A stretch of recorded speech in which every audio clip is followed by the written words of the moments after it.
Bapak Ibu Dewan Penguji dan Pembimbing, serta teman-teman yang saya kasihi. Pada kesempatan kali ini, kelompok 3 akan menyampaikan hasil observasi yang dilaksanakan di Teknopark SMKN 4 Malang. Untuk presentasi hari ini terdapat 3 sesi. Sesi yang pertama adalah sesi presentasi makalah hasil observasi. Sesi yang kedua penayangan video dokumentasi laporan observasi, dan yang sesi ketiga sesi tanya jawab. Waktu dan tempat dipersilakan. Bismillahirrahmanirrahim. Assalamualaikum warahmatullahi wabarakatuh. Alhamdulillah nasta'inu wa nastaghfiruh wa na'udzu billahi min shururi anfusina wa min sayyiati a'malina. Man yahdihillahu fala mudilla lahu wa man yudlil fala hadiya lahu. Asyhadu an la ilaha illallah wahdahu la syarika lahu wa asyhadu anna Muhammadan abduhu wa rasuluh la nabiyya ba'dahu. Pertama-tama, marilah kita panjatkan puja dan bersyukur kita kepada Allah Subhanahu wa taala yang mana telah mempertemukan kita pada pagi hari ini dalam keadaan sehat walafiat. Let me introduce myself. My name is Kanti Rizal Fitri. Absen number 5, please. My name is Adila Patricia. Number 1. My name is Fadila Utami, absen number 8. My name is Marana Aditya. Number 6. My name is Maisara, number 32. Hello, my name is Niftan Rasna Sadila, number 90. I am to present the result of observation at Teknopark. Teknopark merupakan kawasan industri yang dikelola oleh SMK Negeri 4 Malang yang dibangun tahun 2016 sebagai wadah siswa untuk memulai bisnis. Unit tersebut meliputi kegiatan administrasi dan pelayanan pelanggan. Fasilitas yang ada yaitu manual, software digital print, pelayanan penjemputan, jasa bordir, dan pelayanan buat baju. Maka dapat dirumuskan permasalahannya. Yang pertama, apa saja layanan yang diberikan di Teknopark? Bagaimana proses bisnis bidang logistik yang dilaksanakan di Teknopark? Bagaimana pengelolaan gudang di Teknopark? Apa saja perbaikan yang perlu dilakukan? Apa kendala yang dihadapi di Teknopark? Tujuan observasi di Teknopark yaitu pada akhir elemen peserta didik mampu memahami bisnis logistik di industri secara menyeluruh. Pada kegiatan administrasi, pelayanan pelanggan, dan pengelolaan gudang di Teknopark. Selanjutnya akan dilanjutkan oleh teman saya. Baik. Berdasarkan International Association of Teknopark 2015, Teknopark merupakan sebuah bentuk wadah untuk menghubungkan institusi perguruan tinggi dengan investor dan dunia industri. Teknopark berfungsi sebagai fasilitas siswa yang memulai bisnis, khususnya di bidang desain grafis. Teknopark tidak hanya dikunjungi oleh siswa SMK Negeri 4 Malang, tetapi juga dikunjungi oleh warga sekitar untuk memesan produk yang ada di Teknopark. Selanjutnya akan dilanjutkan oleh rekan saya, Farid. Untuk prosedur kerja dimulai dengan persiapan, yaitu menghitung pertanyaan.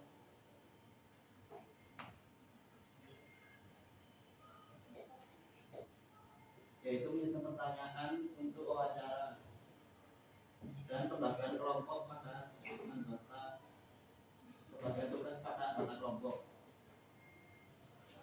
Kita juga melakukan observasi, yaitu menganalisis kegiatan logistik di Teknopark, lalu melaksanakan wawancara bersama Bapak Muklis.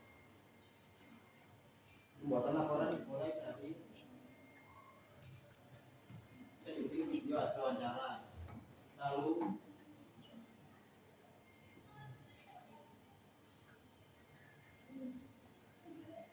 presentasi makalah hasil observasi di Teknopark.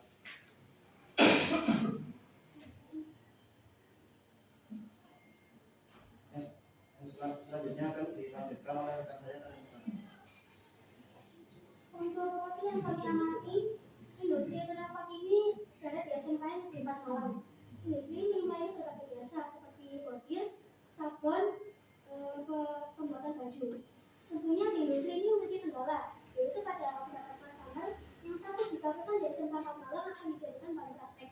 Padahal Teknopark ini berbentuk industri yang bertanggung jawab dalam proses pengerjaan dan hasil yang sama seperti pendapat customer. Selanjutnya akan dilanjutkan oleh rekan saya Abdul. Saya akan menjelaskan struktur organisasi. Direktur utama office dan koordinator pemasukan, dan juga ada divisi administrasi, divisi desain, divisi sabun, divisi cetak, divisi bordir. Tugas dan tanggung jawab direktur utama memantau dan mengatur hasil kerja para pekerja dan hasil siswa PKN di Teknopark dan membimbing para siswa PKN yang membuat produk pesanan. Koordinator membantu bordir, membantu membuat desain, membantu fotokopian, dan membantu menulis nota pengeluaran barang. Divisi administrasi membuat nota pemesanan barang. Divisi desain membuat desain layout. Divisi sablon cetak sablon manual atau digital di semua media barang. Divisi cetak mengambil masuk ke cetak offset atau digital, setting dan saving. Divisi bordir operator menggambar dan setting mesin bordir, menjalankan mesin bordir, dan akan dilanjutkan dengan saya Untuk kegiatan di Teknopark yang berhubungan dengan logistik, yang pertama terdapat permintaan konsumen sendiri, yaitu konsumen datang ke Teknopark dan meminta berbagai produk seperti baju desain, bordiran, dan lainnya. Yang kedua yaitu permohonan barang. Barang yang dibuat karena barang yang dipesan oleh konsumen. Barang tersebut seperti contohnya tote bag, baju desain, bordiran, dan desain kantong belanja. Yang ketiga ada pemesanan. Produk yang dipesan akan dicatat terlebih dahulu hingga jadi, kemudian akan ditawarkan kepada konsumen itu sendiri. Yang keempat ada kegiatan administrasi.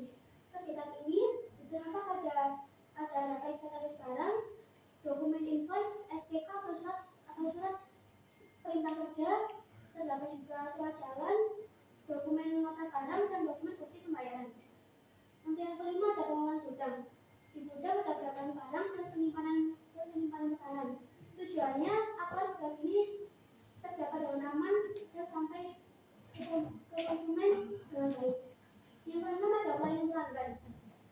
Pelayanan di Teknopark ini tidak hanya melalui via WhatsApp atau bisa jadi datang ke Teknopark secara langsung. Untuk pengambilan pesanan tersebut bisa melalui Grab, mobil, dan sepeda motor. Yang selanjutnya akan dilanjutkan oleh rekan saya Jivan. Baik, di sini saya akan menjelaskan bahwa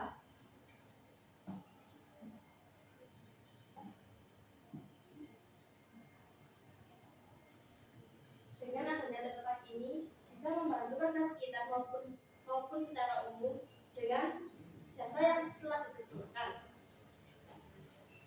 Peran adanya Teknopark yaitu sebagai jasa pelayanan warga SMK dan Tempat Malang atau masyarakat sekitar, sehingga dengan adanya Teknopark ini bisa membantu warga SMK dan Tempat Malang dan sekitarnya dengan jasa yang disediakan. Teknopark memiliki visi dan misi, yaitu terwujudnya kawasan industri yang berbasis tech yang mampu dari pertumbuhan, perekonomian, dan mencetak jiwa kewirausahaan.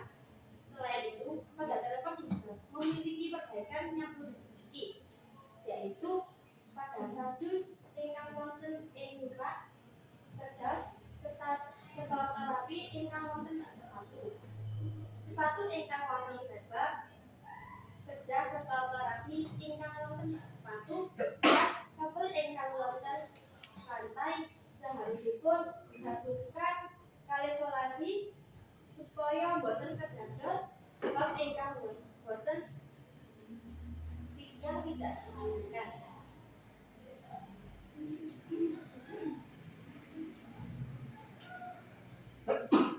Selanjutnya akan dilanjutkan dengan penayangan video dokumentasi observasi.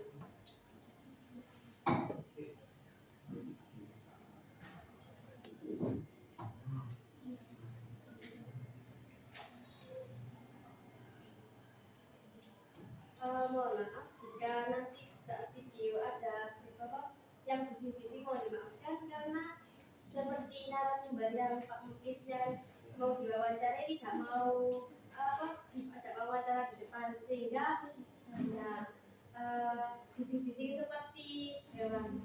Jadi ya Pak Desa itu dapat suara kan dari depan.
Sekian video yang diberikan. Selanjutnya ada sesi tanya jawab.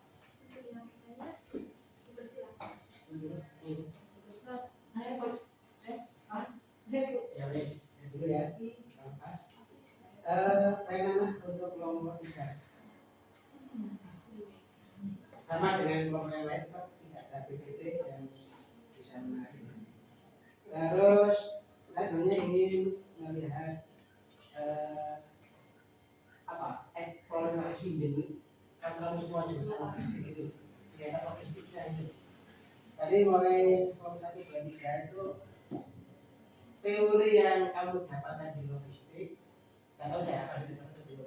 Itu ada nggak kesesuaiannya dengan hasil observasi kamu di lapangan? Contoh yang paling gampang adalah bagaimana pengolahan barang, bagaimana di gudang. Itu mestinya teori itulah yang sebenarnya kamu tonjolkan di wawancara itu ya. Jadi nggak kelihatan. Jika saya kalau tadi kamu berani gudangnya itu ditentukan seperti apa pengolahannya, lantainya seperti apa, barang keluar masuknya itu seperti apa. Sehingga teori yang kamu dapatkan dengan praktek yang kamu lakukan di lokasi kamu wawancara itu, oh iya, teori yang saya dapatkan dari guru seperti ini tentang pengolahan barang. Ternyata kok di prakteknya seperti ini. Jika kamu bisa mengambil semacam pelajaran di sana, sehingga itu akan bisa kamu masukkan di dalam laporan kamu. Dan laporan ini kan tentunya nanti dipublikasi, bisa diberikan ke Demokrat atau ditaruh di perpustakaan atau gimana gitu ya. Sehingga semua orang bisa baca. Dan belum kelihatan di teori kamu untuk pengelolaan gudang dan barangnya. Standarnya itu bagaimana? Apakah di Teknopra itu barangnya pokoknya sekedar motor itu sekarang gitu. Benar kan nanti semuanya saja ya. Itu apa yang kamu dapatkan di sini itu bisa menjadikan perbaikan penataan gudang dan barang di SMK Negeri 4. Apakah selama ini penataannya sudah baik, standar dan logistik? Nah, itu nanti PR kamu di depan sampai pas 3 nanti.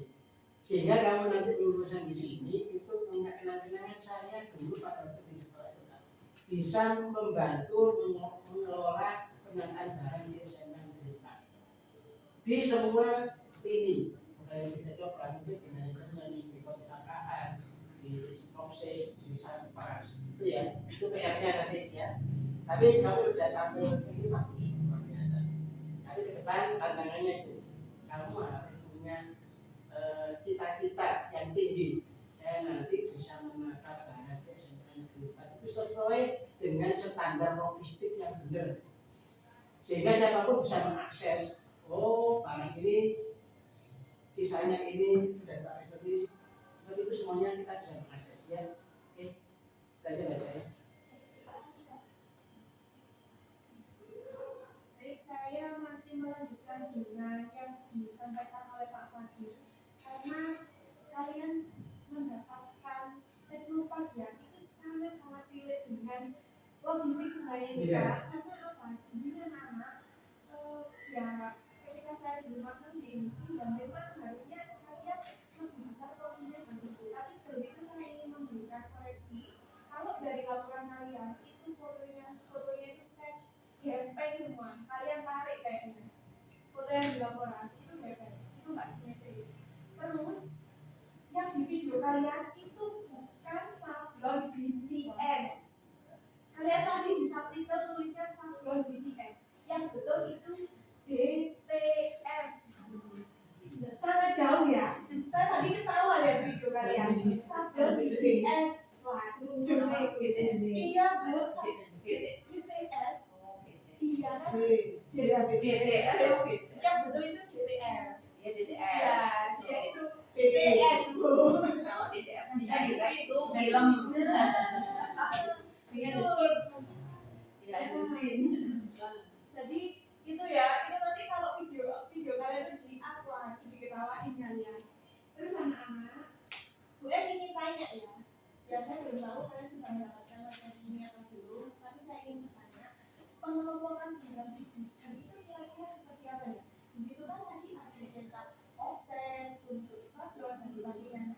Kira-kira tinta, penempatan tinta antara offset terus sablon itu kan karakteristiknya berbeda. Kira-kira kalau dari segi logistik gimana ya penataannya ya? Kan ada bahan yang tidak boleh terkena sinar matahari atau apa itu kira-kira penataannya gimana?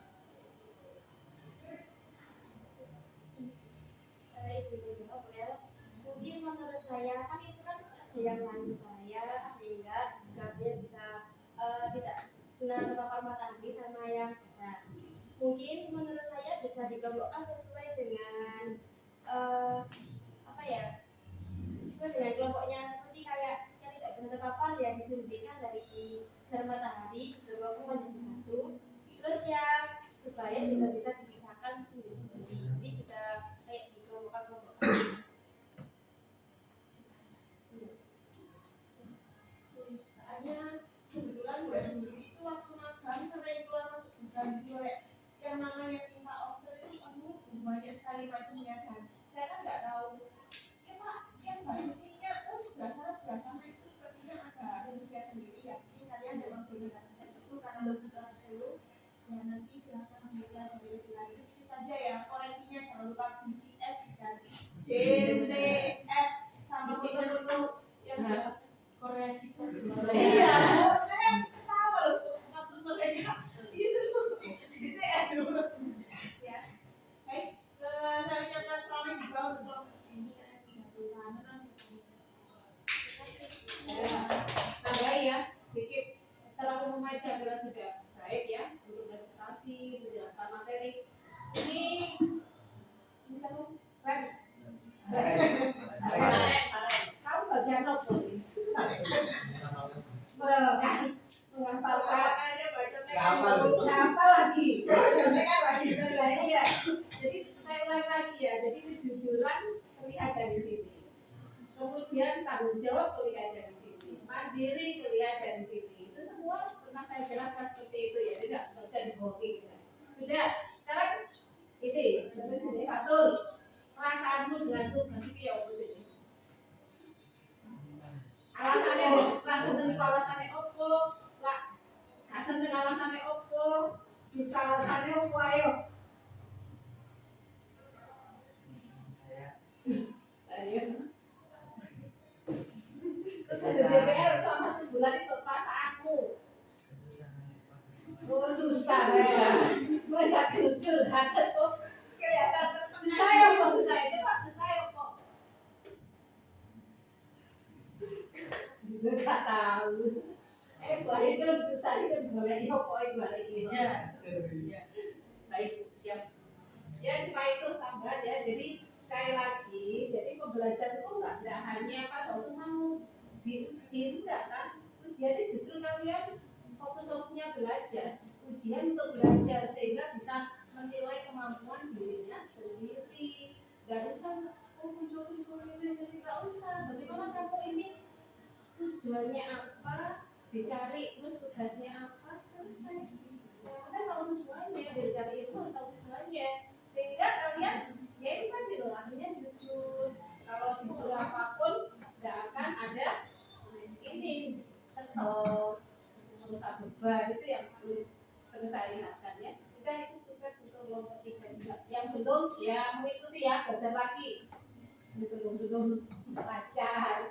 Masih nyontek itu kan gak jujur lah. Itu terkait kok sama tingkah laku kalian sehari-hari, terkait gitu loh. Jadi saat ini kelihatan gak hanya di depannya bapak ibu guru, di belakangnya bapak ibu guru ya seperti itu gitu loh ya. Ya itu, terima kasih. Ya yang tambah sedikit khusus untuk Karen sama Pak Atu. Ya. Benar katanya guru tadi. Kamu yang namanya Karen ini aduh dan jenenge ini kan HP produksi itu ada HP. Kalau tak cukup, tak terus kamu. Kalau saya tak ambil pak saya. Ini Karen ini kelihatannya anunya HP. Jadi kalau diajari itu HP-nya itu bisik-bisik itu jadi tanggung jawab ganti. Kelihatan memang benar-benarnya. Jadi di mapel apapun kamu ternyata jadi kamu nggak mau ada materi kelihatan. Karen sama itu nggak mau ada materi. Sama kalau di Batam kita juga gitu. Yaudah itu aja. Coba ke alur saya ke orientasinya ke alur berontak jadi sama seperti kelompok yang sebelumnya. Yang dilakukan pengamatan apa saja yang dilakukan di situ di observasi, mengamati kegiatan logistik sejauh mana mengamatinya itu. Apakah hanya wawancara pribadi atau tidak secara langsung melihat di kondisi tempat? Siapa yang bisa menjawab? Langsung. Kan bisa ke tempat itu kan juga melihat bagaimana cara membuatnya, bagaimana Membuatnya apa? cara mengaplikasikan aplikasinya. Mengaplikasikan. Iya, karena buat login. Mengoperasikan. Iya. Bukan mengoperasikan. Cara kerjanya seperti apa gitu? Punya pengalaman kecil. Terus yang lain?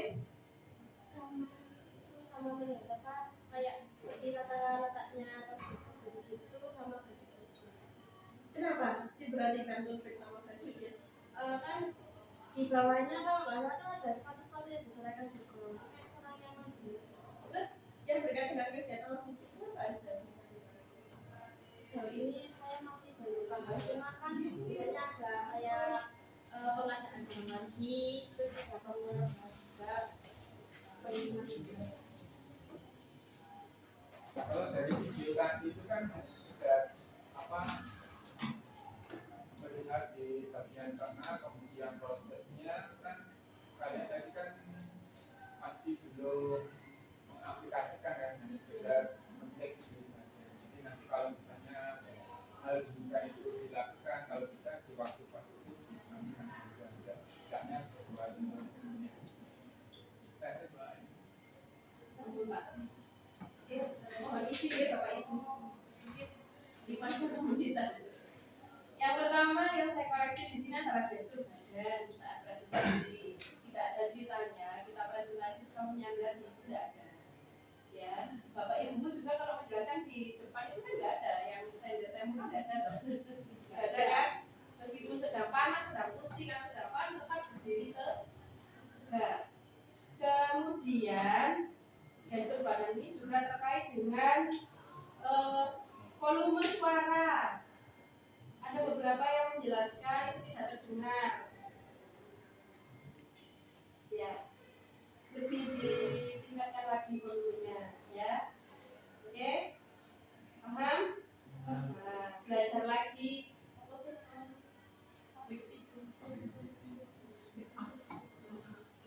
Intonasi sama jenis suaramu itu kamu cari suara ini apa ini apa suara ini kan ini kok ini nah itu kamu olah lagi ya. Terutama untuk yang laki nih, laki itu ya sih las dulu rek nyaman sarapan dulu beres dulu. Oke, dilanjutkan dengan pemaparan materi. Tadi sudah dibahas Bun dan Bu, tadi sudah dibahas Bun dan Pak Fadil. Memang biar jelas apa yang kalian lakukan sehari-hari akan muncul di sini. Ya, baru kita ngomong. Ya, kalau kamu memang belajar nampak mana yang bisa menyampaikan paparan dan mana yang tidak bisa menyampaikan paparan. Kalau nanti sampai PAS kamu tetap seperti ini tidak ada perkembangan, ya nilai apa aja. Ya, oke. Lalu inisiatif. Apabila ada juga yang inisiatif itu jangan hanya bisa saja, yang lain, oke, ya,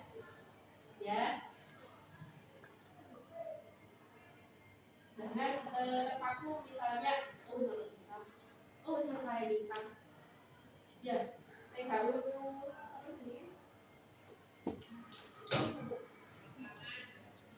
orang itu sama nikah, gitu kan? Kamu sama nikah, ya. Inisiatifnya itu juga harus dikembangkan.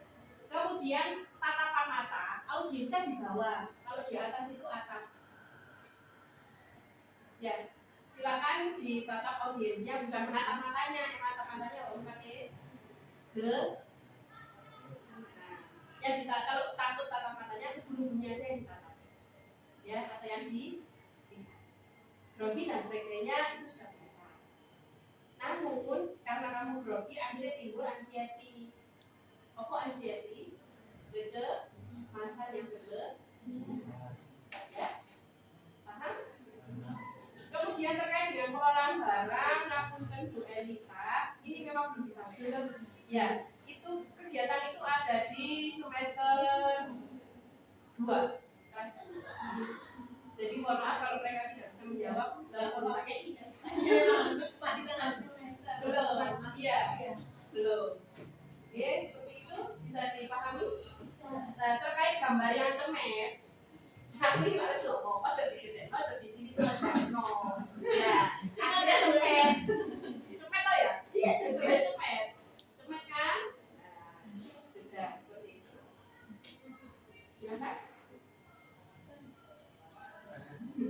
kamu.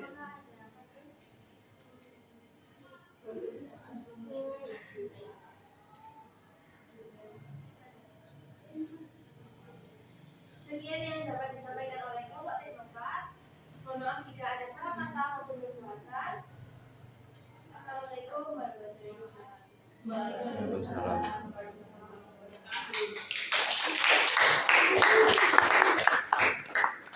Sekian banget dari kami. Ada pengaji menunggu besi. Rakit diimplementasi. Mohon izin untuk presentasi. Semoga nanti dapat apresiasi. Sekian dari kami.